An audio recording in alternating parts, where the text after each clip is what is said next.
Our hero, Dan Woo-sung, conquers the world of martial arts, also known as Jang Hu, and earns the title of Fist King because he uses his fist alone during fights. Unrivaled by everyone, one day he is ambushed by a bunch of goons from the demonic faction. He kills many of them except two. These two are quite strong, and not beyond killing their own comrades in order to meet their means. Their cruelty and the symbol on their weapon expose their identity to Woo-sung. Woo-sung rushes towards one of them while claiming to finish him off with 10 strikes. But each strike misses his vital points, because he is restrained by his opponent's companion with thin threads all over his body. When he strikes 9 times, the puppet master tightens his thread on Woo-sung, holding him in place as the other opponent pierces his body with his sword. Even before taking his last breath, he is able to strike his enemy the 10th time in the jaw. With that, his life ends as Dan Woo-sung, who wishes to hit his enemy once again before his death. He awakens in the Juhua safe house as Lee Jin-yeon, who is the eldest son of the Yunha merchant group. When he wakes up, he checks himself for injuries and is surprised to find none. But when he glances at his new face in the mirror, he first thinks someone has just put a mask on his face. Then he rejects this idea after some inspection. After the maids leave to call for a physician, he decides to learn about his new situation and searches around. While moving, he realizes that this vessel of a body is quite fragile, as even moving around is a big task. Finally, he finds a journal titled Yunha Merchant Group, which is a large and famous merchant group in Juhua Mountain. After checking the journal, he realizes that he is in the body of Lee Jin-yeon, who seems quite a scoundrel, judging by the letters mentioning women and gambling. After some inspection, he concludes the possibility that he has reincarnated as Lee Jin-yeon. At that moment, his physician, Gong-sun, comes in with the smile of a cunning fox and subtly tries to check his pulse. Taking his hand away, he assures him that he is all right. Then the snake of a physician offers him dragon and phoenix soup, claiming it to be a tonic. But in reality, this soup is poison for someone ill like Jin-yeon. Instead of answering him, Jin-yeon subtly wants to know how many years it has been since he died as Dan Woo-sung, and concludes that it has only been a little while ago. It means his enemies are still alive. Thinking about his current physician and his old enemies, he becomes determined to kill all of them, now that he has another chance at life. The days have passed since Dan Woo-sung reincarnated as Lee Jin-yeon. That morning, his maids prepare his breakfast with great enthusiasm, while knowing he will finally eat a proper meal from today onward. Until now, he has been on a strict porridge diet for his health. One maid urges the others to hurry, as Jin-yeon could return from his walk at any moment. Her sentence cuts short when the door opens and Jin-yeon steps inside. He checks the breakfast and tells them to keep it simple from now on, just like this. As he heads to his room, one maid notices his improved physique and comments on his better health, with the others quickly agreeing. After a while, Jin-yeon starts his breakfast, when the sly snake Gong-sun Mung arrives to ruin his mood. Jin-yeon grumpily allows him inside, and Gong-sun immediately senses the rudeness, but still wears a wide grin as he greets him. Jin-yeon meanwhile looks at him skeptically, knowing this man always has some agenda when he grovels. A smirk plays on Jin-yeon's lips as he plans to make him confess his crime. For this purpose, he nonchalantly asks about Gong-sun's reason for being there. At that, Gong-sun launches into his usual melodrama, claiming he can't bear the loneliness, so he comes to see Jin-yeon. Then he subtly comments on how Jin-yeon's complexion looks different, undermining all of Jin-yeon's physical recovery in a single remark. This catches Jin-yeon's attention, and he quips that Gong-sun's effort must mean trying to lure him into drinking dragon phoenix soup. Gong-sun doesn't expect him to know anything about the soup, so he hurriedly explains that dragon phoenix soup is simply a nourishing tonic. Jin-yeon casually remarks that it's toxic. Gong-sun reminds him that he is his physician. Realizing he is about to be caught, Gong-sun immediately makes a dramatic gesture, declaring that since Jin-yeon clearly doesn't need him, he had better leave. Before he can even take a step, Jin-yeon's voice stops him. In a dark tone, Jin-yeon asks if Gong-sun is the master here, since he seems to come and go from his chamber on a whim. Seeing his expression, Jin-yeon laughs while clarifying that he is just joking, and Gong-sun nervously plays along. Then Jin-yeon orders him to bring writing tools, saying he wishes to write a letter. When Gong-sun complies, Jin-yeon tells him to write it instead. He dictates that Gong-sun needs to live in this villa because of a severe illness. He is suffering. His next words catch Gong-sun off guard when he adds that his life is too long, so Gong-sun needs advice from his master on his next course of action. Seeing his expression, Jin-yeon asks why he stopped writing. He tries to laugh off Jin-yeon's words and asks him to elaborate, but before he can finish his sentence, Jin-yeon throws a chopstick at him. It scratches his neck slightly and pierces the wall behind him. Now truly alarmed, Gong-sun checks his wound. Jin-yeon's expression turns serious as he states clearly that he is no longer the Lee Jin-yeon Gong-sun knows. Gong-sun still tries to feign ignorance, but Jin-yeon decides that it is time to confront the snake. He explains bluntly that he knows the dragon phoenix soup is a tonic only for healthy people, but Jin-yeon's body is far too fragile to absorb it as a tonic, making it toxic for someone sick like him. And yet Gong-sun, despite being a physician, somehow doesn't know this. He made Jin-yeon drink the soup just the day before, and the next morning, he was clearly checking Jin-yeon's pulse to see the effects. Not only that, when Jinyeon told him to leave the soup on the counter, his expression revealed unmistakable killing intent. Jinyeon states that he knows someone like Gongsun can't act on his own, so he tells him to write the name of his master on the letter. Gongsun first tries a dramatic approach, asking how Jinyeon could suspect someone as kind as him. Then he takes a deep theatrical sigh only to drop the act in the next moment and reveal his true colors, sneering that he didn't know a scoundrel like Jinyeon had a brain to figure out things. Jinyeon understands there is no longer any pretense. Gongsun coldly replies that his true intention is to kill him in silence. Now glancing at the servants, Gongsun decides their blood must also be shed to cover up Jinyeon's assassination. But before he can ready his poison needle, Jinyeon appears behind him, and with one swift attack, Gongsun is knocked down. Nonchalantly resuming his meal, Jinyeon comments that Gongsun really shouldn't get distracted during their conversations. While looking at his bruised hands from his earlier strike on Gongsun, he feels frustrated at his fragile body. All he needs is to recover the strength he once had in his past life. He knows that once he achieves it, he will be unstoppable, enough to face the entire Yunha merchant group if they are truly behind his assassination attempt. For that purpose, he must return to the group to investigate Gongsun further one day. The next moment, he stumbles and sits down as a sudden headache strikes. He remembers Gongsun, and then the memories of this body, Lee Jinyeon's body, rush into him all at once. After the shockwave settles, a tear slips from his eye as he learns the real story of Jinyeon. He was untalented and average, unlike his second and third brothers, who were smart and strong. To overcome his ordinariness, he did what no sane person would do. He began spending money on indulgences, which deteriorated his health to the point where, by the time he realized his mistake, there was no coming back. Under the pretense of helping him recover, he was sent to this villa, which was nothing more than a place of exile. But his clan hardly cared about their untalented eldest son living out his days here. Now living in Jinyeon's body, Wusung is determined to restart his martial arts training, something he had delayed because he lacked Jinyeon's memories. He feels frustrated at the real owner of this body, who wasted such a perfect body on indulgence. He decides to use his past life knowledge to make this body useful by acquiring some rare elixirs. When he steps inside the villa, his eyes catch sight of the money he has, and he feels relieved to know that he doesn't have financial problems. This means he can easily buy the elixirs he needs. Then his gaze falls on Gongsun, now nothing more than a corpse thanks to his earlier powerful strike. He decides to bury the body. From this day, a year passes in what feels like a single breath. One day, Mok In Seop, a guard squad member from the Yunha merchant group, arrives to deliver a letter for Jinyeon. He asks a maid about Jinyeon's whereabouts, and she points him toward the place where Jinyeon is meditating. As soon as Mok sees his built form, his eyes widen in disbelief because he can't believe he is really looking at Jinyeon. During this year, our determined guy has used every moment to strengthen his body. His energy core has now manifested, and he has re-engraved into himself all the martial arts essential for survival, such as the enlightened mobility art, enlightened body art, and rapid strides. Beyond that, he has also learned the White Lightning 10-phase art, which allows him to control the lightning element. Through all this training, he has successfully reached the 4th phase of martial arts. But for someone like him, it is still not enough. At this moment, his training is interrupted by Mok's voice, greeting him and nervously introducing himself. Mok explains that he has brought a letter from the main clan. With calm grace, Jinyeon asks him to hand it over. Meanwhile, Mok can hardly believe his eyes. This is the same frail, coughing man he saw last year, and yet now, he stands tall and strong. His thoughts are interrupted by Jinyeon's voice, laced with sarcasm, reminding him that he is still waiting for the letter.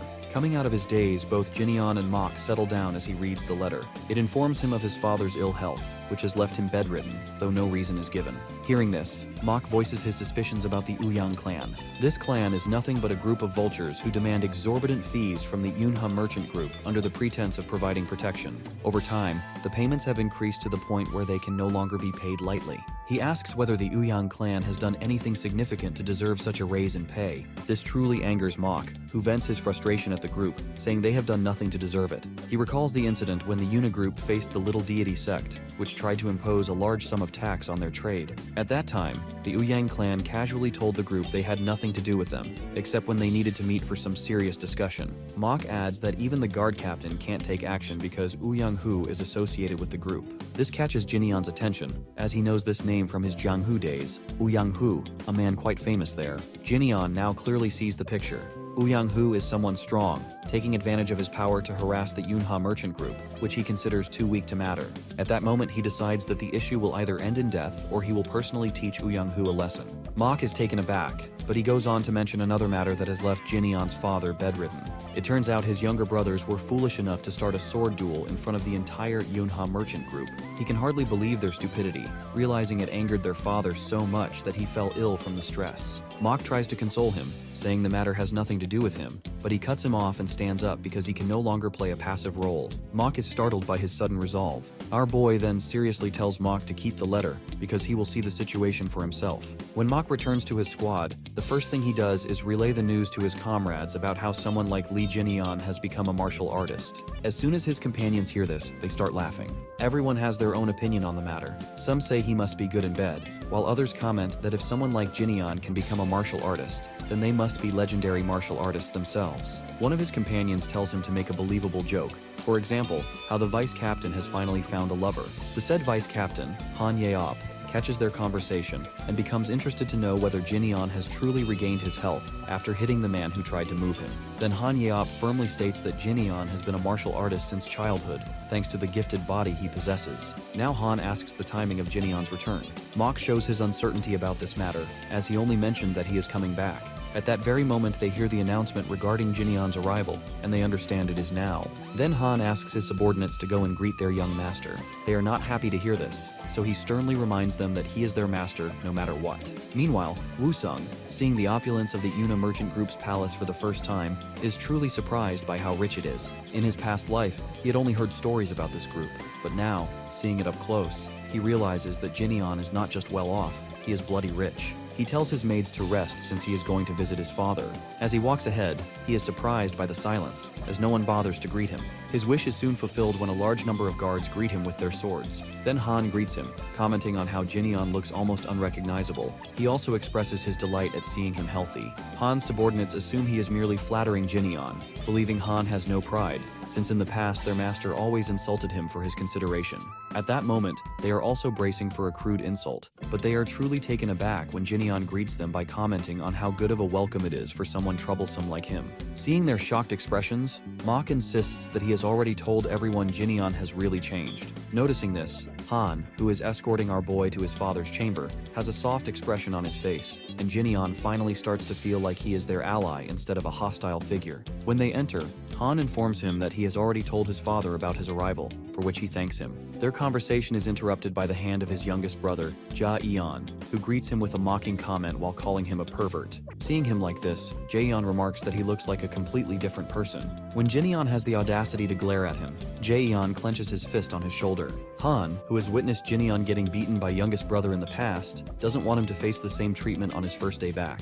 He gently takes Jae-yeon's hand off Jinian's shoulder while commenting that both brothers should be happy to see each other after such a long time. But to his shock, Jae-yeon slaps Han for touching him without permission. Jae-yeon doesn't like his poor behavior toward him and warns him, while asking if he is looking down on him. Next moment, he declares that he is ready to teach him a lesson. Before he can act, our dude slaps him hard enough to knock him to the ground. Jae-yeon is completely baffled by this. The next moment, Jinian clenches his fist on Jae-yeon's shoulder, letting him feel his strength, while expressing that he was quite excited on his way here. Jae-yeon shouts in pain, babbling profanities at his brother while calling him insane. Hearing this, our guy deadpans that he will be calling him Big Brother from now on. Meanwhile, Lee Hwa-yeon, the Una merchant group's second son, notices quite a commotion in front of his father's room.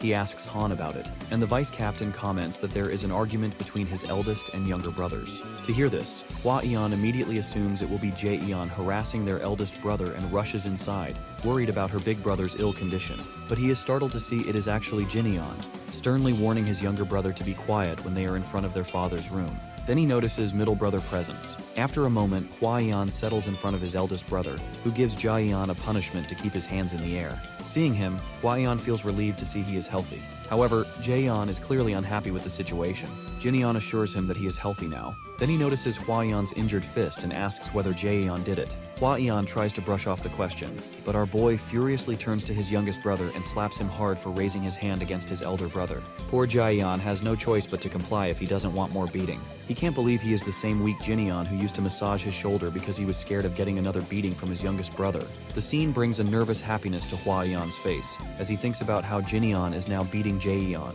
while in the past, it was the other way around. Then Jinyan also settles down. Hua Yan is curious about his change in personality and body, but instead of answering him, he simply comments that he has good eyes, as his gaze catches the scrolls in front of his middle brother. While opening one, he asks about the contents inside. Hua Yan explains that the scroll holds the list of employees who are going to accompany him to the conference room tomorrow. Then he checks the list of employees and notices Gongsun's name, as it is his main purpose to inquire about any employee. After checking the list, he immediately knows what he wants to know, that Gongsun, along with many other employees, is recommended by none other than Uang Hu. Then he seriously turns to his brothers and darkly asks whether both or one of them are working for Uang Hu. Both brothers furiously deny it, insisting they can't hand their merchant group over to that clan. He smiles, seeing that he doesn't need to eliminate his brothers because they are telling the truth. With a decision made, he gets up and asks whether all of the higher-ups will be at the conference. His nerdy brother answers affirmatively. At that, he declares his decision to attend the conference as well. Before they can protest, he leaves the room,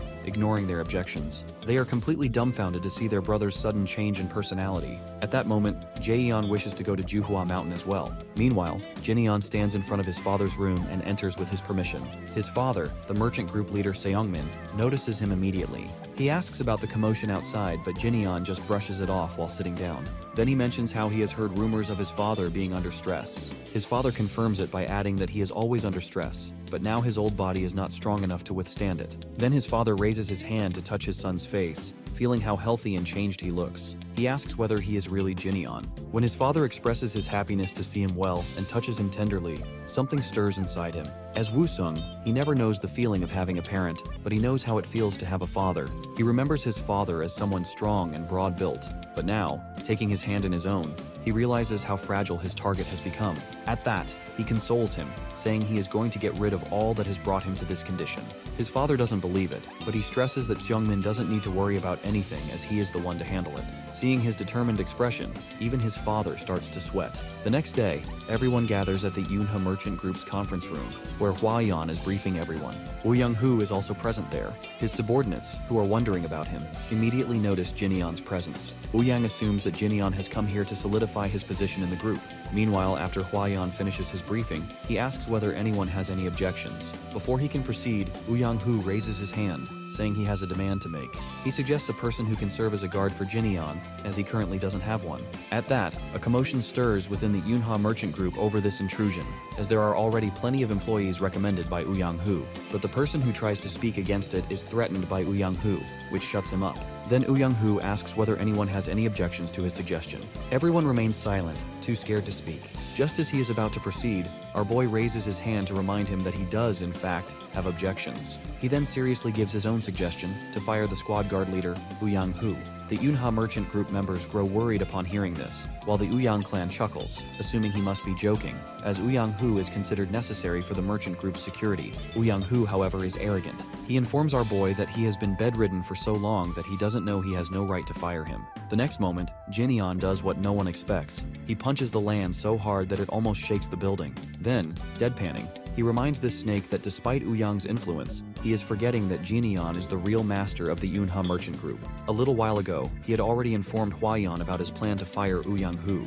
Hua Yan, however, doesn't think it is a good idea because the Uang clan is more powerful than them. Instead of answering directly, he asks, when someone underestimates the martial artists of Jang, aren't they eaten alive because of their arrogant assumptions? Then he points out how many employees around them are from the Uang clan, making it feel like the Yunha Merchant Group is being swallowed whole by them. His nerdy brother, noticing this, understands what he is trying to say. Then Jinyeon assures him that he doesn't need to worry because he is going to handle it. Now, looking at his elder brother, Hua Yan understands with a nervous smile exactly how his elder brother plans to handle it. Seeing this, the Uang clan immediately draws their swords in a threatening manner, demanding that he explain himself. Hans is furious at their insolence in raising swords against their master. He steps in front of Jinyeon to protect him, but with an unfazed expression, our boy remarks on how insolent it is for the Uang clan to raise their swords against their employer. He threatens them in a dark tone, warning that they must have a death wish. Then, he suddenly changes the direction of the conversation, saying he is going to compensate Uang Hu because he feels bad. Uang Hu is confused upon hearing this. Jinyeon explains that he has ruined Uang Hu's perfect retirement plan. Then he elaborates on what Uang Hu was really planning. First, he would eliminate Jinyeon through Gongsun. Then, as he was already making Jinyeon's other two brothers clash with each other, it worked in Uyang's favor that their father fell ill because of this conflict. In the end, All Uang would need to do was manipulate one of the brothers and use him as a puppet to gain full control over the Yunha merchant group. At that, Uang starts laughing, claiming that Jinyan is just making up stories. But he continues, deadpanning that Uyang's plan began to fall apart the moment he personally killed Uyang's assassin, Gong Sun. Uyang Hu's eyes widen at this revelation.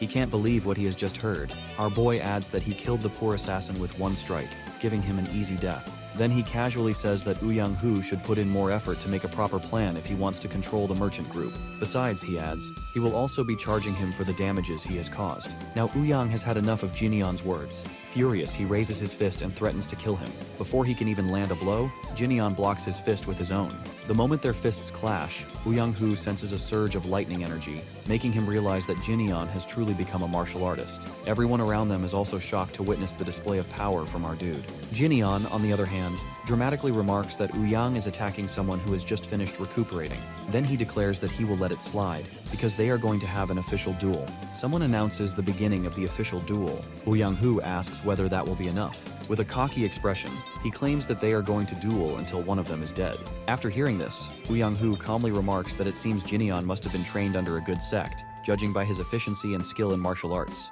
But, raising his sword, he claims he is going to make him understand the difference in experience between the two of them. Jinyan, however, swiftly dodges his attack and doesn't appreciate the taunt about experience. While ducking, he drives his fist into Uyang's gut, declaring that he has 100 years more experience than Uang Hu. Uang Hu coughs up blood, unable to comprehend the true scale of Jinyan's skill. Jinyan, on the other hand, activates his enlightened mobility art and promises to show Uyang what the real difference in experience looks like. Now moving at the speed of lightning, he strikes at Uyang, who manages to block the blow with his sword. The two clash repeatedly, Uang Hu slashing with his blade, Jinyan countering with his bare fists, but every strike our boy throws is blocked by Uyang's sword. During their fight, Uang Hu is completely confused by Jinyan's techniques because it's nothing like how a rookie would fight. His skills match those of a seasoned martial artist. However, despite this, Uyang is determined to finish Jinyan off. Seeing his stance, his subordinates are pleased, thinking their captain is finally about to end the fight. With that, Uyang activates his three-form sword art. Jinyan immediately ducks his head to avoid the strike and activates his rapid strike. He moves so fast that Uyang doesn't even sense his change in position. The next moment, Uyang takes a devastating punch to the jaw. The impact is so powerful that it's visible even from the main house. Servants witnessing the scene murmur in confusion, while his father, wearing a proud expression, declares that his eldest son has mastered martial arts. When Uang Hu collapses, his subordinates rush to his side. Seeing their captain's condition, they are furious. One even glares at Jinyan, but he silences him instantly with a deadly threat. Another subordinate admits that there were no irregularities in the duel. However, before leaving, he warns that if this is the way Jinyan wishes to act, then the Uyang clan will adopt the same method to take revenge on the Yunha merchant group, something that, he claims, will be impossible for them to avoid. But Jinyan doesn't care about such petty grudges as he's never been new to them. He will repay whatever they give him, whether it's a grudge or kindness. Besides, he claims full responsibility for the incident, which prompts a protest from Huaiyan. Yet Jinyan looks firmly at everyone and declares that, despite his earlier claim that the Yunha merchant group belongs to him, it also belongs to his father, to the squad that welcomed him this morning, and to every employee who works there. Therefore, he will not allow anyone to toy with his merchant group. With that, he orders them to leave, saying he was firing them anyway. Everyone is pleased by his speech, except for the Uyang clan, who leave reluctantly, wishing him good luck in dealing with their clan in the future. As they go, one employee is about to cheer, but another quickly stops him, reminding him that Jinyan had won an official duel. Another guard adds that they can't celebrate. After all, they are the guard squad. Yet instead of doing their duty, they stood and watched the entire time. Unfazed by the commotion, Jinyan turns to Huaiyan and tells him to bring him an elixir. Since he has already taken sole responsibility for the matter, he deserves at least that much. Huaiyan chuckles and assures his brother that he will bring the best elixir, adding that he is going to be busy from now on. Not only will he be buying elixirs, but he also needs to hire new people for the guard squad. At this, Jinyan mentions that he already has some people in mind who can fill the job. Meanwhile, somewhere inside a private room, Myung-ho receives the news about Jinyan's recent actions. His subordinates confirm that the news is indeed true. Actually, our boy has already thought through all of this a few days ago. The moment he set foot in the Una merchant group. He has been analyzing the employee patterns as well. On his very first day here, while on the way somewhere, he suddenly stops and asks Han whether he has eaten. Completely caught off guard by the considerate question, Han answers negatively as he hasn't had time to eat since dawn because of work. Jinyeon then glances downstairs, where a few Uang clan members are wasting time in useless conversation. In that instant, he understands the group's dynamic. The loyal Unha merchant group employees work so hard they can't even make time for a meal, while the Uang clan members enjoy easy money, slacking off during working hours without any real obligations. Han addresses him again, but instead of answering, his mind drifts to the solution. If he suddenly fires the Uang members, the group will be left without security, as he will need people to fill their place. After giving it some thought, he knows exactly where to find the perfect replacements for those idle employees. For this purpose, he heads to a shady gambling den, the kind of place that looks like only criminals would frequent. As soon as he steps inside, he catches the eyes of several people. Some point at him, calling him a pushover. They are surprised to see him after so long. Some even assume he's been dead for years. Believing he has come to gamble, they prepare to watch him lose his wealth. When he enters the main hall, the guard there greets him with excitement, assuming he's about to spend a fortune. But this Jinyeon is not the man they remember. With a subtle yet sharp insult, he warns the guard not to touch him, leaving the man grumpy. Then, without further pleasantries, Jinyeon orders him to open the door. Inside, Chul Myung-ho, known as the Poisonous Fox, glances at his former friend and comments that his improved health must be the result of a long recuperation. His companions Yuk Jinbo and Yuk Myung-ho also greet him. Myung-ho, with a smirk, reminds them to at least ask after Jinyeon's well-being since he's been sick for so long. At that, both Yuk brothers apologize, while Myung-ho mockingly claims that Jinyeon is his friend. Jinyeon scoffs at this so-called friendship. On the surface, it looks as if they're childhood buddies, but in reality, Myung-ho has always used this false camaraderie as a way to harass him and squeeze money out of him, exploiting his weaknesses. With a serious expression, he wonders if the new generation has come up with an entirely different and twisted definition of friendship. Unaware of Jinyeon's true thoughts, Myung-ho eagerly urges him to start gambling, claiming it's been far too long. In truth, Myung-ho is itching to fleece him for a hefty sum, confident that no one else would be foolish enough to fall into his trap. Feigning friendliness, Myung-ho insists he'll treat him in honor of his return. But when he offers no immediate response, Myung-ho grows irritated and pushes him to say something. Jinyeon calmly replies that he's thinking. When his vulture of a friend presses to know what he's thinking about, Jinyeon, instead of answering, he simply sits in silence for a moment, weighing his options whether should he kill Myung-ho or not. To him, Myung-ho is nothing more than a useless scumbag he has no interest in keeping around. The only ones of value here are the Yuk brothers, who, despite living as thugs, actually have skills worth using, their skill wasted under someone like Myung-ho. With that decision simmering in his mind, Jinyeon stands up and calmly tells Myung-ho to hand over the key to the vault. Myung-ho blinks in surprise, asking why Jinyeon suddenly needs money. Jinyeon answers evenly, assuring him that this is just a one-time cash withdrawal. But, he adds, the interest Myung-ho owes him for the thousands of nyang he was forced to invest in this gambling den, plus medical compensation for the times Myung-ho had him beaten, brings the total to around 100,000 nyang. That should be enough. Myung-ho bursts into laughter, mocking him and asking if he learned his math during his time away. With smug arrogance, he points out that the vault doesn't just contain the money Jinyeon is demanding, it's also filled with gold, silver, and jewelry. Still, he says, Jinyeon is a fool if he thinks he'll get any of it. At best, his so-called offers, he could lend him some money if he's desperate, but the vault key is out of the question. Myung-ho's irritation grows as he recalls the times our boy complained to be sick, only to now stand here, healthy, and dare to demand the vault key while blatantly ignoring him. He coldly tells Jinyeon to come to his senses, reminding him exactly who's standing in front of him. When Jinyeon still doesn't bother to answer, Myung-ho steps in close, his face almost touching his, and asks if he's wishing for death at his hands. Again, no answer. Finally giving up on words, Myung-ho snaps an order to his minions to beat Jinyeon to a pulp. One of the Yuk brothers grabs him from behind, preparing to slam his head onto the table. But Jinyeon's expression darkens. This, he realizes, is him being kind. The next moment, he hurls one Yuk brother straight into the wall. The other rushes forward, but Jinyeon sidesteps, using the table for leverage, and in a flash, shatters his ankle. That brother goes down instantly. Jinyeon turns back, surprised to see the Yuk brothers rising again despite their broken bones, their eyes completely devoid of fear. That sight actually excites him as he's fired up now to get them. Both brothers charge at him together, but within seconds, Jinyeon vanishes from their line of sight. In the blink of an eye, he's behind them, moving with blinding speed. He grabs both of their heads and slams them together, reminding them coldly that he's not going to warn them again. Now, with the rowdy brothers down, the only one left is cowardly Myung-ho, who's been hiding behind them. Jin turns to his old friend with a sinister smile. Myung-ho, trying to mask his fear, nervously speaks to Jin in a friendly tone, suggesting he should tell his friends about learning martial arts, all while keeping one hand hidden behind him. He eyes him suspiciously, questioning his reason but responding with his usual calm demeanor. When Jin steps toward him, Myung-ho's fear spikes, and he reveals the knife, warning him not to come closer. He tries to remind himself there's nothing to be afraid of, as it's just Jin after all. With determination, Myung-ho rushes forward, planning to end the fight in a single strike. He smirks from behind the table, thinking it will shield him. But Jin kicks the table aside, and in the next moment, one punch from him shatters it into pieces. All that remains is a stunned, speechless Myung-ho, whose head he seizes in his grip. Then he smiles and calmly says that the counter-strike wins this time. The next moment, Myung-ho shrieks in pain as Jin sends lightning energy coursing through his body. Outside, a guard mutters that someone's going to die today. After the shocking burst, Myung-ho collapses to the floor, drenched in sweat. Jin, unfazed, tells him to get a grip.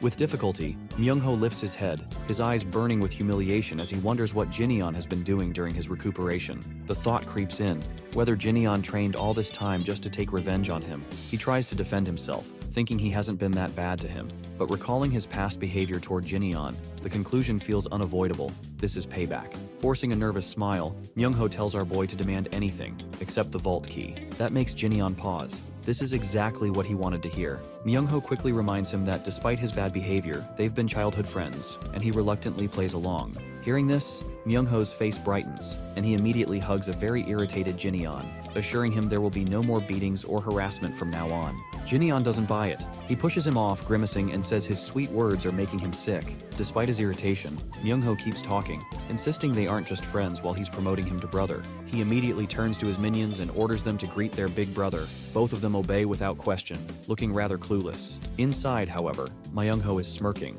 thinking how Jin is someone who once lived at his feet and followed him like a puppy. The moment he gets the chance, he plans to grab his guards and run. He's certain he can deal with any other problem afterward. On the other side, Jin addresses the twins directly, telling them that when he calls someone brother, that bond lasts for a lifetime. The Yuk brothers glance at Myung-ho for approval, and Myung-ho urges them to swear, declaring that they are now sworn brothers. The twins immediately pledge their loyalty to Jin as their big brother. Myung-ho feels satisfied with the progress, until his blood runs cold when Jin darkly orders the Yuk brothers to step aside, saying that he and Myung-ho are going to decide who the real big brother is. Despite Myung-ho's protests, the twins leave the room. Now completely unsettled, Myung-ho has no idea what his true motive is. Our dude calmly reminds him that he was the one who made money by exploiting the twins. That's not the right way, so now Jin is going to take responsibility for them.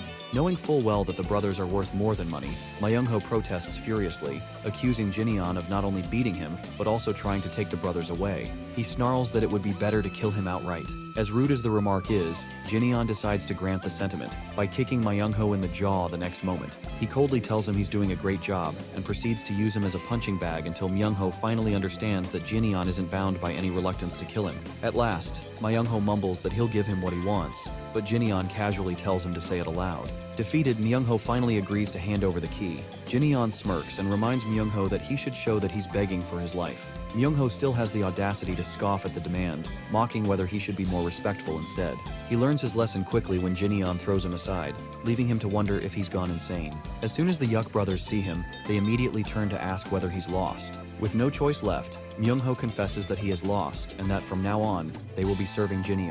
The sheer humiliation makes Myung-ho feel like crying. For a brief moment, he thinks like a sensible human being and decides to let the brothers go so they can have a better life with the Yunha merchant group.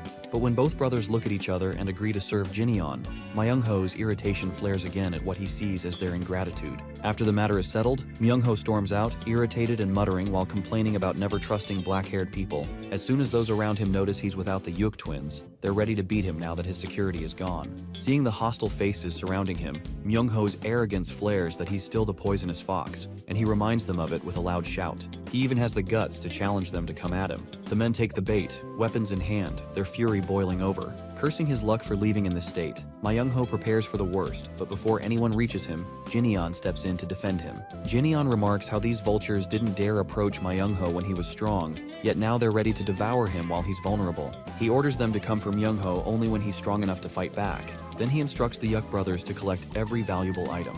As they move to carry out his orders, Myung-ho continues cursing at everyone and everything, Jin included. When they arrive in front of his home, The Uke brothers thank him for saving their former master. The gratitude catches him off guard for a moment. Looking at the twins, he recalls the rumors that some say they were sold to Myungho as slaves, others that they followed him out of fear.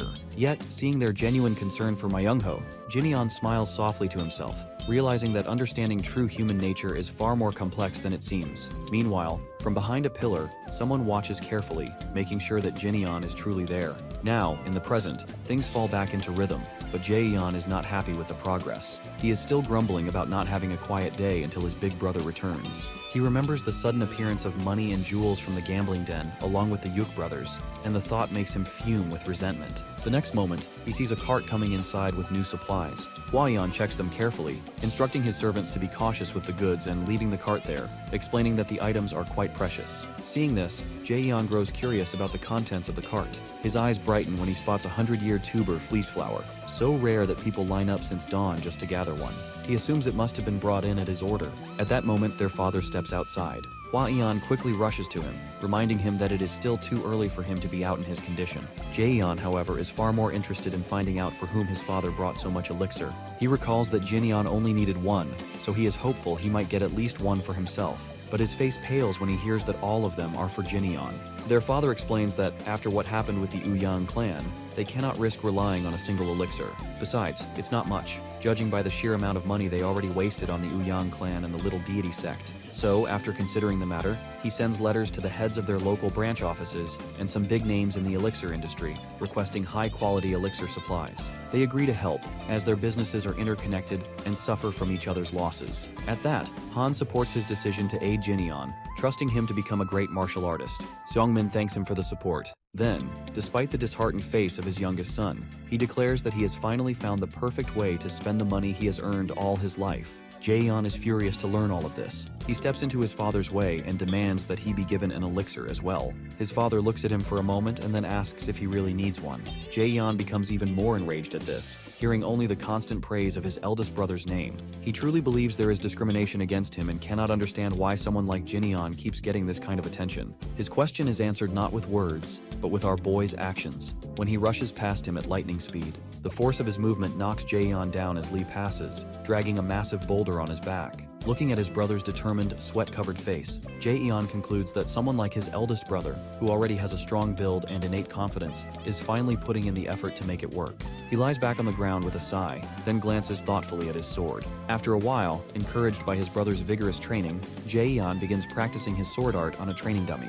He recalls the move Jineon had used on Uang-hu during their official duel. After some training, he sighs, frustrated that he can't fully grasp the extent of Jineon's skill, all while cursing him under his breath. Almost as if summoned by that thought, Jineon appears before him, startling his poor baby brother. Nervously, Jaeyeon asks about his walk. Jineon explains that he's finished with it. Then, realizing what his youngest brother has been doing, he offers him his sword and tells him to review the move Uang-hu used against him, while adding praise for his brother's skills. Embarrassed, Jaeyeon realizes that his brother had been watching his training. Taking the sword, Jaeyeon gets up and with determination attacks the dummy. Feeling cocky about his move, his confidence is instantly crushed when Jineon calls it sloppy.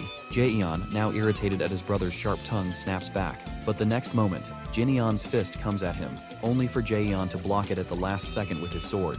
Then Jineon explains how he destroyed Uang-hu's feint, closed the distance, and left him completely helpless, forced only to defend. He says all this while still kicking at his younger brother. Jaeyeon tries to reason with him, suggesting they talk things out instead of resorting to fists, but Jineon, clearly in the mood to train his brother, doesn't listen.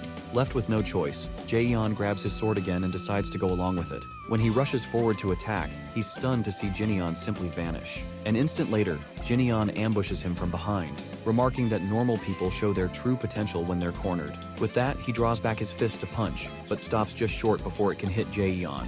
Scared, Jaeyeon falls back onto the ground, clearly thinking he might be killed. Jineon explains that in swordsmanship, stabbing has a lower success rate than slashing. He adds that Uang-hu used a one-hit kill technique, attempting a three-form sword style against him. This technique requires extreme caution, so Jineon measured his speed carefully in order to counter it. Otherwise, he would have been finished that day. While raising his sword at his brother, Jineon recalls his match against Uang-hu. Someone like Uang would have been finished before he could even draw his sword if he still had the full potential of his past life body. But right now, his body hasn't even reached a quarter of the strength he once possessed as the Fist King. Because of that, he can't simply celebrate a win against Uang-hu. His thoughts drift to his assassins from from demonic faction and the realization that they are even more powerful than him. This fuels his determination to surpass the strength he had in his past life. His reflection is interrupted by the voice of a maid, informing him that he has a visitor. Before leaving to attend to his guest, Jinian pokes his younger brother on the forehead once again. Somewhere else, a group of men are discussing the ridiculous rumor they've heard that a womanizer like Jinian actually knows martial arts. Uang, who doesn't believe the story, explains how last night he went to the gambling den in a drunken state. There, he spotted Jinian with the Yuk brothers, loading items from the den. He immediately recognized him, but before he could return after throwing up, he was gone. Jujiruang and Sima Guk then state that they came here to verify the rumor themselves. When they open the door to his chamber, they find him inside with the Yuk brothers. Seeing his muscular build, they quickly shut the door again and ask the maid whether he is really Jinian or if some merchant group has adopted him. The maid confirms it's truly their young master. The men look like they're about to faint, trying to process the shocking difference between the Jinian they just saw and the frivolous playboy from the 4 heavenly kings they thought they knew. At that moment, Jinian opens the door, scaring the life out of them. He calmly orders his maid to feed the twins and give them a large amount of food, as they eat a lot. Once they leave, he turns his attention to his old crew, who are clearly terrified of him. He asks why they're there. Too frightened to explain, they simply pray for their own safety. Sima Guk, Jujaryang, Uang, and our boy Jinian form a group known as the 4 Heavenly Kings, whose main purpose is to indulge in women and wine. Now these 4 friends are sitting together, finally enjoying a quiet meal. While looking at them, Jinian remembers Myungho, who also claimed to be his friend, but these idiots are different. They're more like partners in mischief, their world revolving almost entirely around women and wine. Jaryang breaks the silence by asking about Jinian's well-being, while Uang checks his muscles, unable to believe that Jinian has actually been training. Sima, however, silently observes both his demeanor and his physique. He concludes that this transformation isn't something training alone could achieve. Jinian has truly become a martial artist. Then they ask about his source of martial arts knowledge, since it's impossible for him to be self-taught in such skills. Jinian gives them an ambiguous answer, saying he was just lucky. Sima remarks that it must be something like the legends they've only heard about in the Jianghu. Jaryang adds that he almost didn't recognize him at all. Then, out of nowhere, Jinian states that their friend, Jinian, is dead, which makes their expressions shift immediately. Still hopeful, Jaryang asks about their next course of action. Jinian explains vaguely that he has a debt to repay, and in order to settle it, he's preparing the Yuna merchant group. His current goal is no longer to drift aimlessly, but to become stronger. Uang and Jaryang are dumbfounded, murmuring to each other about this sudden change. Sima, however, wears a more serious expression. He recalls the time when Jinian left under the guise of recuperating, but Jinian knew it was actually a form of exile. He had been disheartened, realizing that his father was disappointed enough to send him away. Sima had tried to cheer him up, consoling him and encouraging him to use the time wisely to study and change himself. Back then, Jinian laughed in response while agreeing to change before Sima could bid him farewell. Remembering the incident, Sima sincerely congratulates his friend for changing for the better. For a moment, all of them pause, then agree with Sima while recalling the time Jinian left, and the others didn't show up because of their usual hangovers. Seeing them bicker like this, he sighs softly, realizing that these alcohol-loving idiots are the real friends of Jinian. Pouring alcohol for his friends, he asks about their own plans now that he has changed. At that, they all nervously declare that they are not the type to change. Still, while celebrating, they're happy that at least Jinian has stepped out from the shadow of their group to face the world. After a day of drinking and laughter, all his friends leave, greeting him warmly and reminding him to reach out if he needs them. On their way back, they once again discuss Jinian's transformation, and Sima suggests they head home. Jaryang teases him about a possible betrothal, but Sima simply tells him to go home and study. Their banter continues until they decide to settle into Sweet Scent House to get even more drunk. Meanwhile, at the same Sweet Scent House, the sect leader of the Little Deity sect, Yomji-sang, is furious upon hearing about Uyang-hu's death. Members of the Uang clan recount everything about the official duel between Jinian and their captain. When the sect leader asks about the weapon Jinian used, they answer that the former Fist King relied solely on his fists. Hearing this, the sect leader's expression darkens with displeasure. The Uang clan members again press for revenge, but the sect leader reminds them that they cannot seek vengeance for a fair duel. Uyang's clan member protests, saying that the sect leader and Uyang-hu were supposed to be friends, and that he should honor this bond. Yom Ji-sang's temper flares, and he snaps that he has no obligation to a dead man. He then orders them to take the corpse away and apologize to his escort for the trouble. Afterward, Yeomjasang's thoughts wander to another problem, as the Yuna merchant group has refused to pay their tax. Without Uang as their trump card, they have lost their leverage. His subordinate reminds him that their refusal to pay means they no longer acknowledge the sect's authority. Yeomjasang agrees. The subordinate then asks if he plans to kill them, but their leader Shakes replies that they are not some underworld goons. The subordinate presses, asking if he intends to simply let them go. Before he can respond, Yeomjasang spots 3 of Jinyeon's friends still chatting about their friend's transformation. He notices their presence and walks past them, intentionally mentioning the Yuna merchant group. Speaking just loud enough for them to hear, he muses aloud about how much wealth Jinyeon's father and Jinyeon himself as the heir must hold. Sima catches the remark immediately and takes the bait. After that, Sima rushes to his friends and tells him everything, but Jinyeon only yawns at the news. Sima reminds him that they might attack at any moment, especially since they no longer have a security squad after eliminating Uang Hu. Meanwhile, Jinyeon is already thinking about the Little Deity sect, which is something Mok has already informed him about. After a brief moment of thought, he asks Sima where the sect members are now. Sima replies that they're at their base. Jinyeon then tells him to come inside and hands him a robe to put on. His loyal friend complies while asking again about their exact location. Jinyeon answers that they're at the guard squad's warehouse. When Sima realizes that he plans to head straight to the Little Deity sect's base, he freaks out. He reminds Jinyeon that it's just the 2 of them, while the entire sect will be there and they don't even have a proper plan. While taking out his weapon, Jinyeon clarifies to his friend that this is the plan. Then, pressing the knife lightly against Sima's throat, he orders him to lead the way. His poor friend has no choice but to guide him to the Little Deity sect's base, where dozens of guards stand watch over the main gate. Finally, at the entrance, Sima reminds him that he's useless in a fight. He calmly tells his friend to leave, as he's going inside alone. Sima is a little disappointed by the dismissal, and warns him again about the danger of charging into a place with hundreds of guards. But Jinyeon simply slams the door open, and declares that he's going to do exactly what he used to do in his past life. As Dan Woo-sung, our boy's life rule is simple: never back down from a fight. Not when he's just an orphan struggling with the world of Jang-hoo, and not even during his reign as the Fist King. Even now he refuses to step aside, especially when it comes to his love for battle. The moment everyone notices the door swing open, they turn toward him. But our dude strolls in without a trace of fear and asks for their leader. One guard, furious at the intruder's audacity, steps forward to beat him, but Jinyeon moves faster, while grabbing the man by the neck and knocking him down in one swift motion. The guards warn him that he's standing in their den. Before the fight escalates, the sect leader himself appears, drawn by the commotion, and demands to know his identity. Jinyeon calmly claims to be an assassin. The sect leader is amused as he's never in his life seen an assassin walk in so brazenly. Then his eyes fall on Jinyeon's bruised fist, and a memory stirs about the conversation he had with a member of the Uang clan. In an instant, he realizes exactly who stands before him: Jinyeon. Our dude haughtily replies that he might be Jinyeon. This brightens the sect leader's face, as he certainly wasn't expecting someone like him to barge into his territory, but it makes things far easier. He fully intends to take advantage of this opportunity. Without hesitation, he orders his guards to seize him. Meanwhile, our guy recalls the last time he fought multiple opponents in his past life. As the battle begins, he's aware that his current body isn't at the same peak strength as before, but that doesn't mean he can't enjoy the fight. With each strike, he knocks down guards left and right, punching and flooring them in rapid succession. Some guards instinctively back away, shaken by the monstrous strength he displays while fighting so many opponents barehanded. Then suddenly, he freezes for a moment as an arrow slices across his cheek from behind. Turning with a smirk, he cheekily accuses the sect leader of showing off his flashy weapon. The sect leader admits the sword is indeed expensive, and one he rarely uses, but for someone like this powerful intruder, he's willing to make an exception. Then, at the sect master's order, the guards at Jinyeon's feet pin him in place, while dozens more perch on the roof with loaded bowguns aimed at him.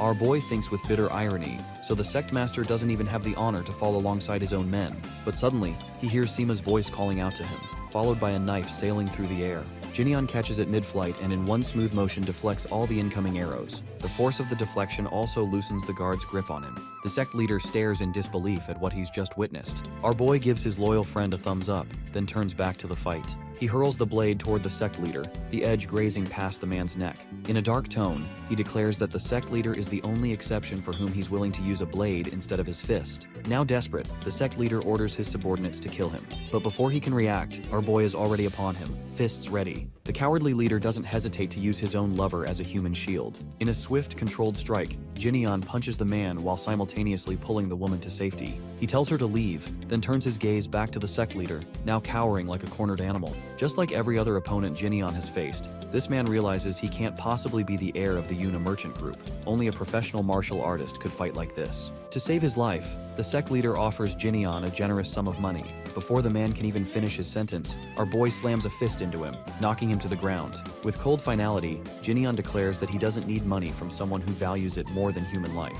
After beating him thoroughly, he ends the man's life, his expression twisted in disgust at the sight of this scum's blood. With the matter settled, Jinyan leaves alongside his friend and the sect leader's lover. Sima offers to escort the woman, and Jinyan agrees. The two part ways. As they walk, the woman quickly recognizes Sima. Flustered, he unmasks him while she tells him that she's seen him many times at the Sweet Scent House. She thanks him sincerely and promises to treat him to high-quality wine the next time he visits. He brushes off the offer, declaring that he won't be going to any betrothal next time. She comments softly on his transformation. Glancing at his friend, he calmly says that he's willing to embrace change, inspired by Jinyan's own transformation, while Jinyan, for his part, is already thinking about breakfast. After freshening up in his chamber, Jinyan settles in for breakfast with the Yuk brothers. He encourages them to eat as much as they like. Delighted by his generosity, they ask if they can eat 7 times a day, to which he casually agrees without a second thought. Then they notice the injury on his face and ask about what happened last night. The question pulls him back to the memory of the ambush, which was an event that genuinely shook him. It's not the sort of thing that would have rattled him in his past life, but now, it makes him realize that he must go beyond his usual training.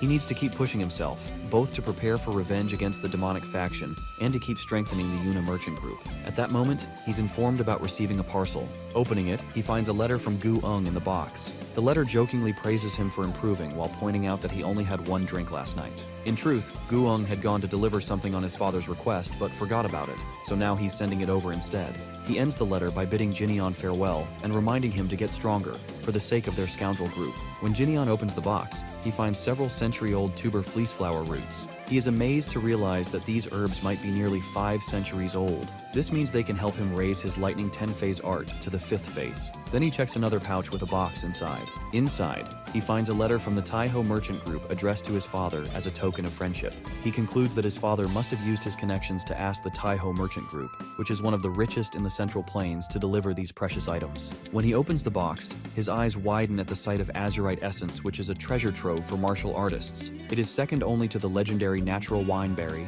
the moonflower, and the 10,000-year snow ginseng. This elixir is so rare that martial artists would kill for it. As he inhales its scent, he is certain it is truly azurite essence, having tasted a few drops in his past life. What he can't understand is how his father managed to get his hands on it. Then, without hesitation, he tosses each tuber fleece flower roots to each of his Yuk brothers, instructing them to guard his room while he focuses on circulating his energy. He also orders them to eat the roots once he emerges from his room. One of the Yuk brothers eyes the item in his hand with curiosity. Jinyan explains that it's something that will make them stronger, but warns them not to lose it, because of his valuables. One of them is astonished to hear this, then casually reveals that his father brought plenty of similar elixirs, just for him.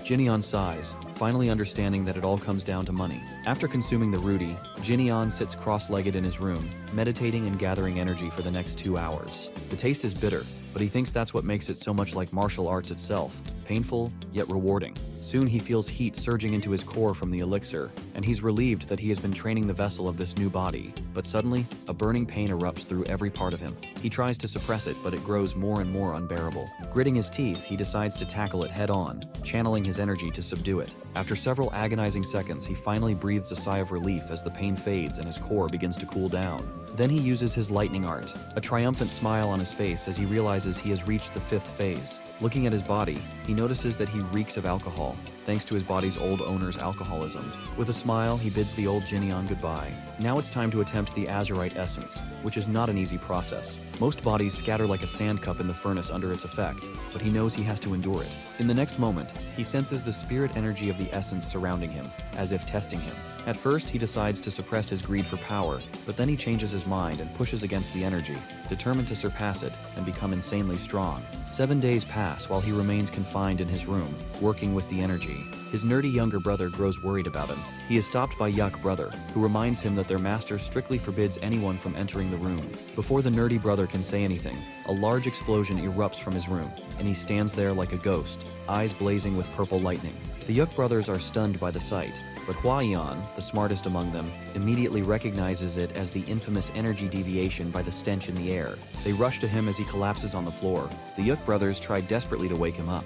Huayan, worried and scared, approaches his eldest brother, who raises his head with the same intense expression. Jinian gets up and looks at his brother. His expression makes him appear like a revengeful ghost. He starts walking ahead. When his middle brother asks where he is going, he replies that he needs to cool off a bit and warns them not to follow him, leaving a very baffled Huayan questioning his statement. He is jumping from building to building at full speed, trying to get away not only from his home but also from his street. The power surging inside him, thanks to the azurite essence he consumes, makes him nearly uncontrollable. Jinian's body is not strong enough to withstand the essence's power, which becomes uncontainable for the Fist King. So he runs away from the inhabited areas to protect the people from himself. After a while, he is far away and stops in a deserted place. The power is still uncontrollable. Remembering the stab he endured in his past life, he decides to release the energy from his body. He releases the energy in a powerful burst, visible from far away as it shoots from the ground. Rain pours over him as he stands there, satisfied with his energy. Checking the level of his white lightning 10 phase art,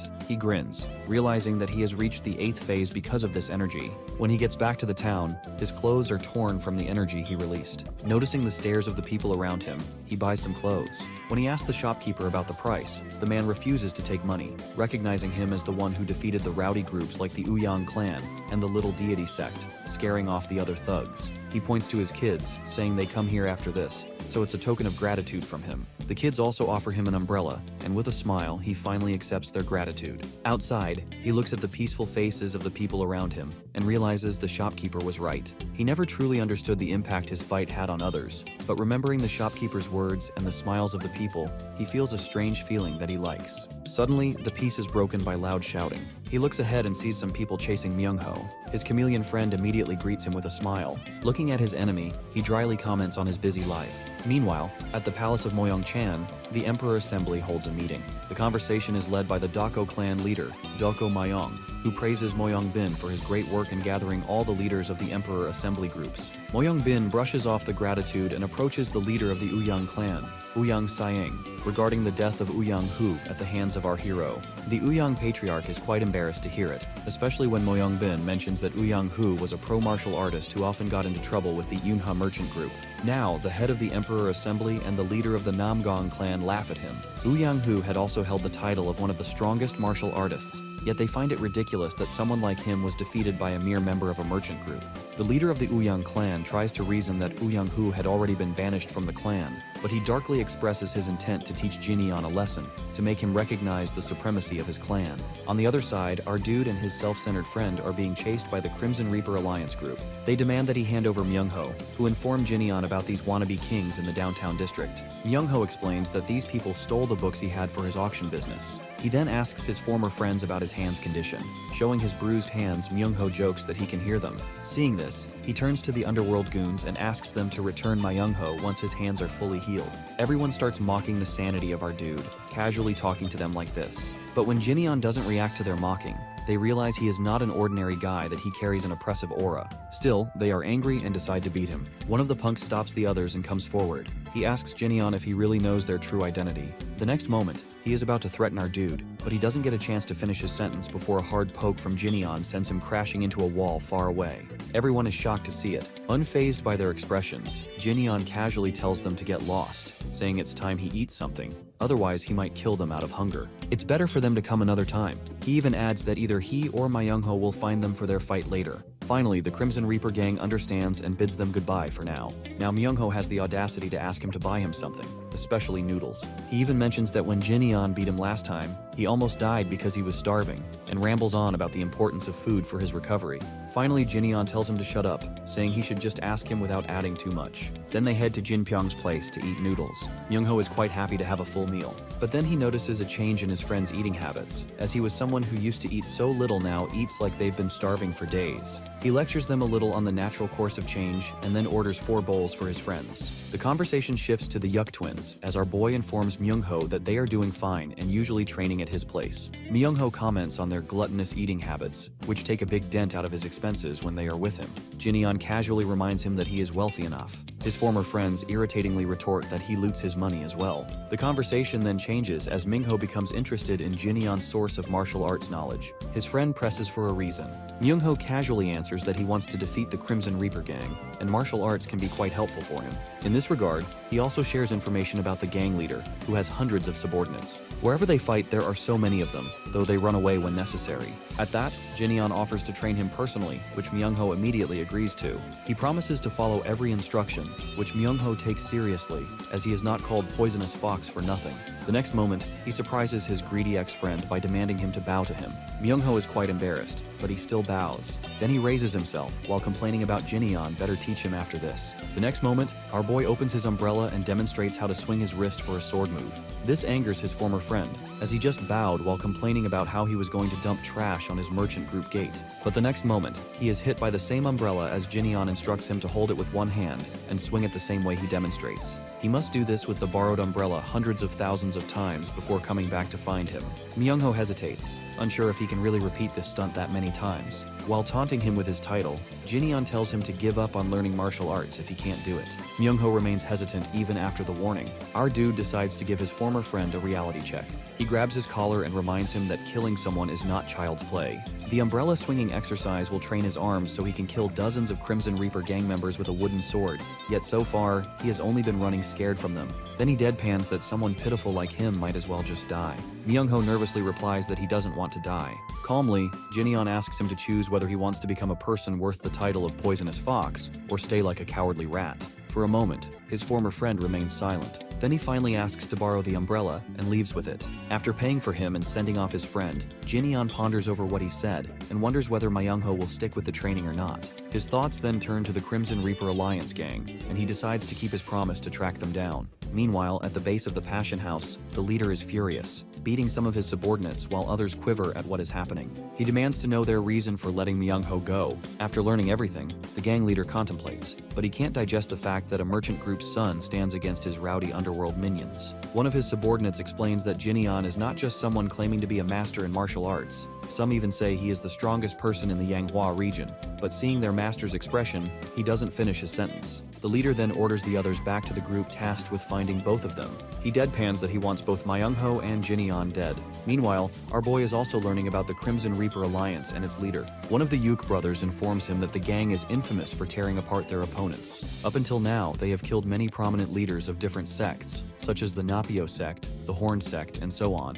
After doing this, he absorbs these smaller factions in the Yukon region, making his group even larger. As a result, establishments and businesses in the Yukon area have no choice but to pay tribute money to the Crimson Reaper Alliance, regardless of the type of business they run. They are after Myung-ho because of the same tribute money. Jin-yeon then explains that the gang has taken over his former friend's auction house. The Uang boys agrees, noting that something like this would likely be done by the gang. After learning all of this, our guy realizes he has no choice but to find the gang.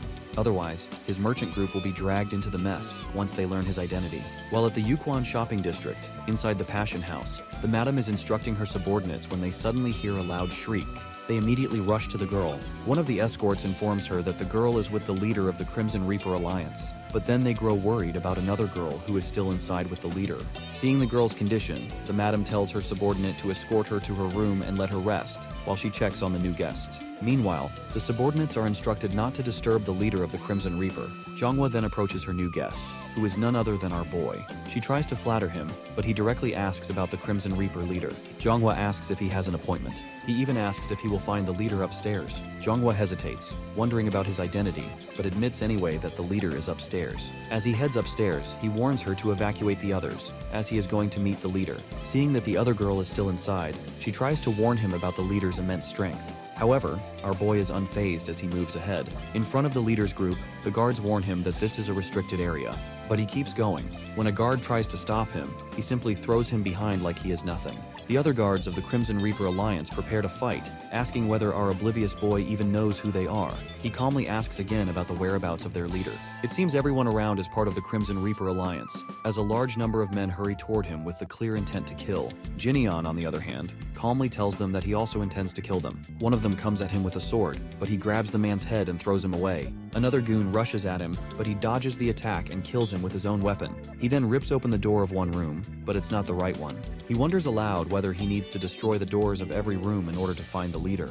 Without hesitation, he bursts through every door on this floor, but the leader is in none of them. He concludes that he needs to search for him on the next floor. After a while, on the 5th floor, the leader is sitting in his room when the door suddenly smashes open. His subordinate immediately informs him that the person who did it is none other than the merchant group's son they are searching for. It seems the leader also notices the chaos outside and casually asks whether our boy is there to pay the debt of his former friend. Jinyan, however, casually comments that the leader is on too high a floor.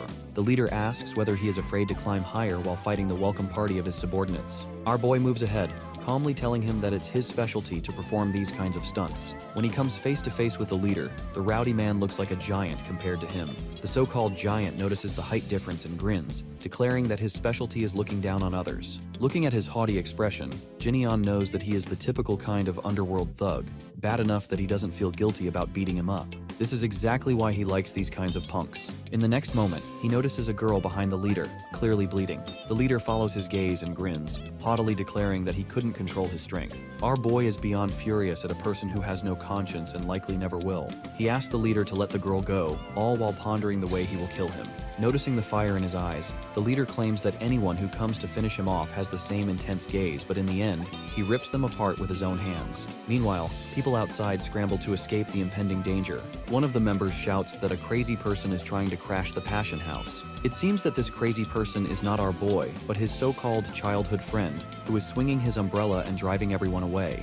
He has finally swung the umbrella 2,874 times. However, he is frustrated, realizing he still hasn't completed the task of 100,000 swings, and he starts counting again from the beginning. Suddenly, he hears a large explosion behind him. As he looks back, his thoughts wander, wondering if it is related to his friend. On the other hand, Jinyan kicks the leader with such force that it pushes him outside the building, breaking the wall behind him. The leader looks at our boy, who, instead of remaining a spectator, jumps after him and lands gracefully in front of his opponent. Even beaten up, the Red Reaper gets back on his feet, ready to face him, as he takes a weapon from his subordinate. With full power, he throws the weapon at him, but Jinyan dodges while leaping into the air. He tries again, but this time Jinyan calmly grabs the chain while the hilt is still in the leader's hand. This also gives the Red Reaper the chance to gauge the strength of our guy, which matches his own.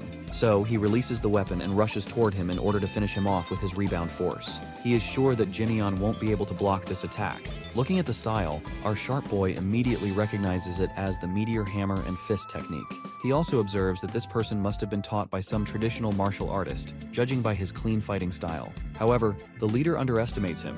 Jinyan is a fist king, and he easily blocks his opponent's attack. The next moment, he punches the man hard in the gut, prompting a shriek from him. Looking at his injured stomach, the leader immediately recognizes Jinyan's fist-trained style and readies himself to give him a proper fight. His muscles ripple with raw energy as he rushes forward, ready to tear him apart. Calm as ever, Jinyan grabs his neck and slams him onto the ground without any effort. The leader doesn't understand why he is at a disadvantage against this man, even though he is fighting with all his might. Now our boy grabs his face and throws back the leader's own taunt at him, that now he is the one looking up at Jinyan.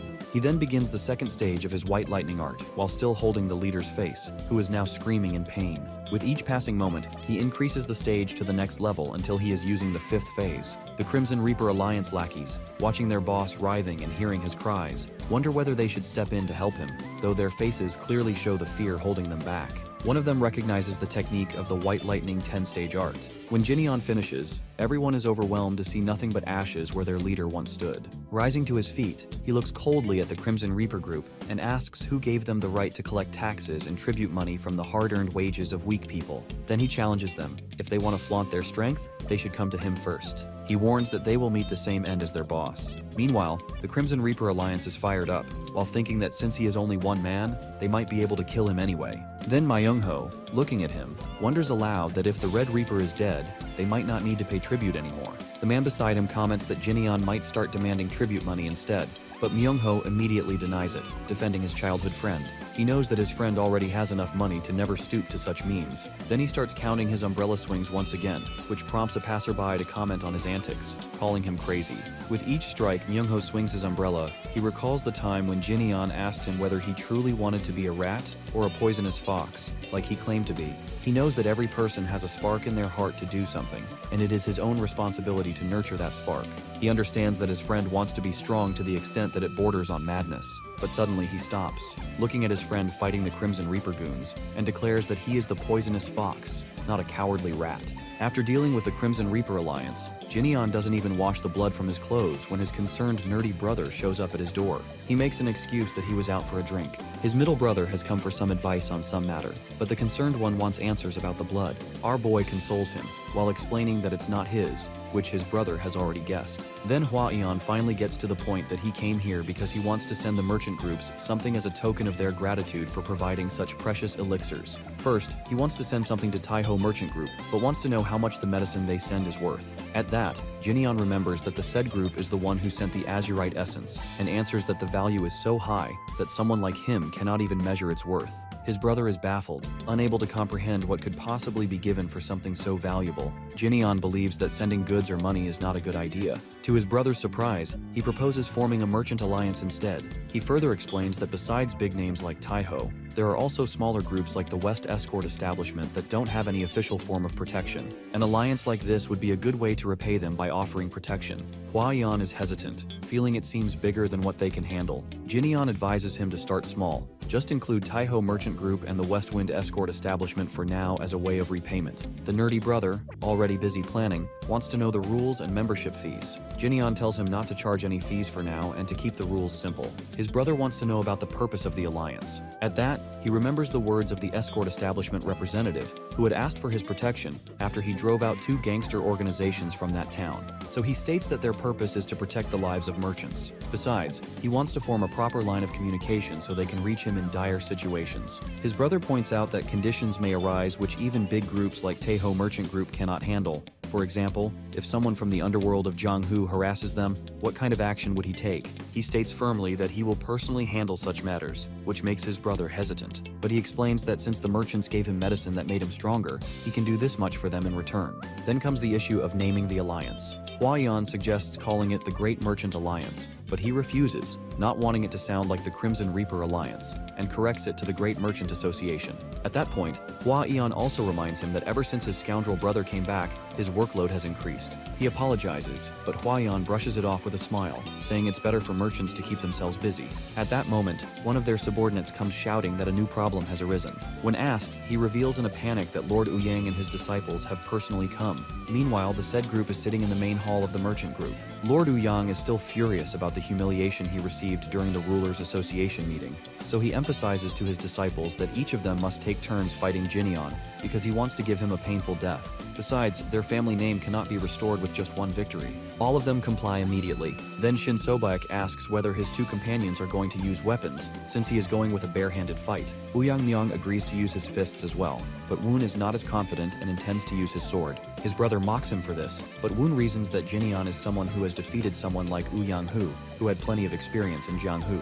Myong, however, scoffs at that, believing Uyang-hu was not strong enough. Finally, he arrogantly orders the servants to summon Jin-yeon to come personally, but instead the Yuk brothers arrive and inform them that they are to come to the annex by the invitation of their master. After a while, the guests stand in front of our boy, who is already waiting for them. He welcomes them, and all 3 martial artists introduce themselves. He is, however, surprised by the presence of Lord Uyang, who apologizes for coming unannounced, but admits he couldn't resist coming to witness his strength. Jin-yeon understands they are here for a duel and asks about the specific format. Lord Uyang suggests that he fight all of his disciples, since they want to learn from him, while stating the rules. Whoever loses consciousness, becomes immovable, or falls from the ring will be declared the loser. Jin-yeon accepts the simple rules and asks to begin the match. The first is Myong. Lord Uyang is quite cocky about his son's victory. Meanwhile, Myong senses that it doesn't feel like he is facing just a merchant's son, but rather a seasoned Jang-hu warrior, which makes him realize that Jin-yeon's victory over Uyang-hu must have been genuine. Jin-yeon asks about his weapon,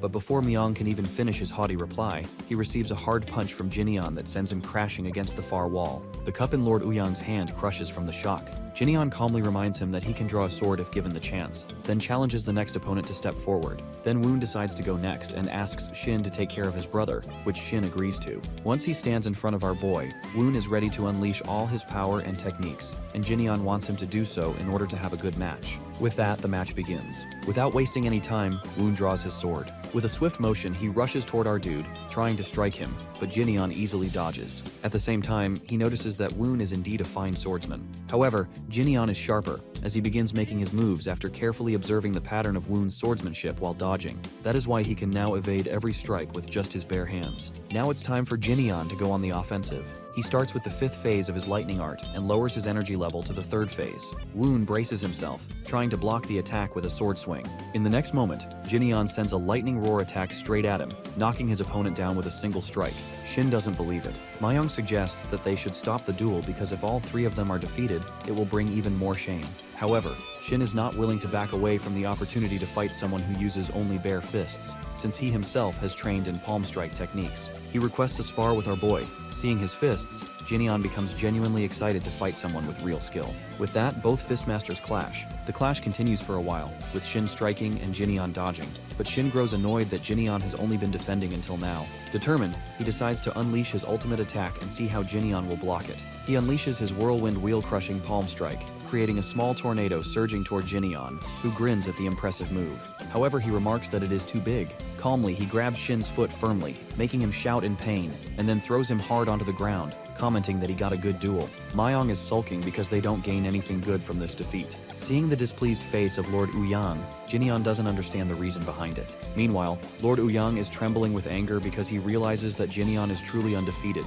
and bringing in another person would be useless. The problem is that the Ruler Association's pride will be crushed, and he and his clan will also be mocked by this defeat. Deciding on another tactic, he asks Jinyeon to take a walk to the market. He notices the peaceful environment there and comments that Jinyeon must have many suppliers from this place. Without wasting more time, he offers Jinyeon membership in the Ruler Association.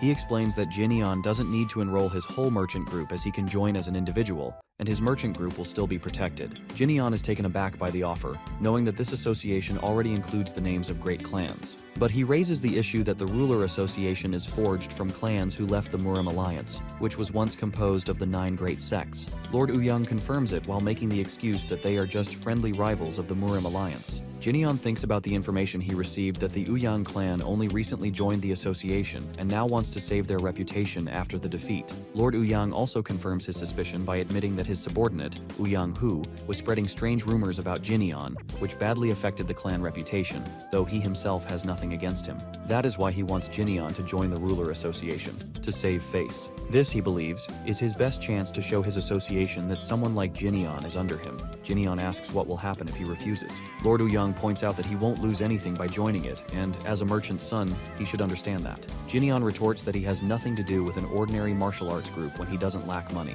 Then he dismisses him, ending the conversation. At that, Uang becomes truly furious and threatens whether Jinyeon wants his whole group massacred, which momentarily stops our boy. Uang warns him that he has enough power to wipe out the entire merchant group while sparing Jinyeon's life and turning him into a public enemy. He asks if Jinyeon really thinks he is strong enough alone to crush an entire clan, let alone the Ruler Association. Before he can continue his threat, he receives a strong punch from Jinyeon, who warns that he will kill him first and then wipe out his whole clan afterward. He even claims he'll send the blame to Uyang's eldest son, warning that it's better if Uang doesn't test him. Lord Uang still has the audacity to call his words the most vile he has ever heard, and accuses him of being a man with no shame or restraint. With that, he releases his Poison Toad Broadstrike, which is a technique Uyang specialists are trained to use against leaders of the 4 great clans. He is confident that even with all his power, Jinyeon cannot withstand this strike, but he freezes when he realizes that Jinyeon is emitting lightning strokes